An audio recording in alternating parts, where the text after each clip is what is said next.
அதுக்கப்புறம் நம்ம ஹீரோயின் அந்த மரீனாவை அவாய்ட் பண்ண ஆரம்பிக்கிறா. அடுத்து ஒரு நாள் நம்ம ஹீரோயினோட பர்த்டே வருது. அன்னைக்கு அந்த மரீனா நம்ம ஹீரோயின் கிட்ட உன்னோட பர்த்டே பார்ட்டிக்கு நான் வரட்டான்னு கேக்குறா. அதுக்கு நம்ம ஹீரோயின் அவகிட்ட நான் பார்ட்டி எதுவும் வைக்கல, என்னோட பாய் ஃப்ரெண்ட் டைலர் கூட தான் வெளியில போறேன்னு போய் சொல்லி அவளை அவாய்ட் பண்றா.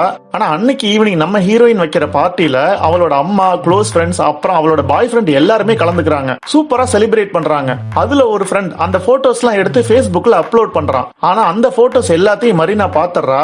அடுத்த நாள் அந்த மரீனா நம்ம ஹீரோயின் கிட்ட வந்து நீ நேத்து பர்த்டே பார்ட்டி கொண்டாடி இருக்க, ஏன் என்கிட்டயே போய் சொன்ன, இப்படி நீ என்ன அவாய்ட் பண்றதுக்கு பதிலா என்னோட ஃப்ரெண்ட் ரெக்வஸ்ட் அக்செப்ட் பண்ணாம இருந்திருக்கலாம்னு சண்டை போடுறா. அந்த நேரத்துல அந்த மரீனா கொஞ்சம் ஆக்ரோஷமா நடந்துக்க அவ தலையில போட்டிருந்த துணி விலகுது.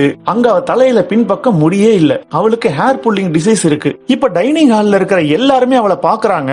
மரீனாவுக்கு ரொம்ப அவமானமாகுது. உடனே அழுதுகிட்டே அங்க இருந்து போயிடுறா. அடுத்த நாள் நம்ம ஹீரோயின் அந்த மரீனாவை தன்னோட Facebookல இருந்து அன்ஃப்ரெண்ட் பண்றா. அதை பார்த்த அந்த மரீனாவுக்கு ஒரு மாதிரி ஆகுது.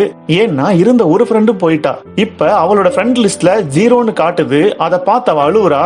அப்புறம் அந்த அழுக கோபமா மாறுது.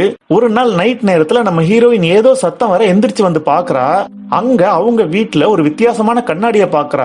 அது அந்த மரீனா Facebookல போஸ்ட் பண்ணிருந்த டிசைன் மாதிரியே இருக்கு. அந்த கண்ணாடியில ஒரு கருப்பு டிரெஸ் போட்டுக்கிட்டு யாரோ நம்ம ஹீரோயினை நோக்கி நடந்து வர்ற மாதிரி இருக்கு. அதை பார்த்து பயந்த நம்ம ஹீரோயின் பின்னாடி போகும்போது திடீர்னு அவளுக்கு பின்னாடி ஒரு பேய் வந்து கத்த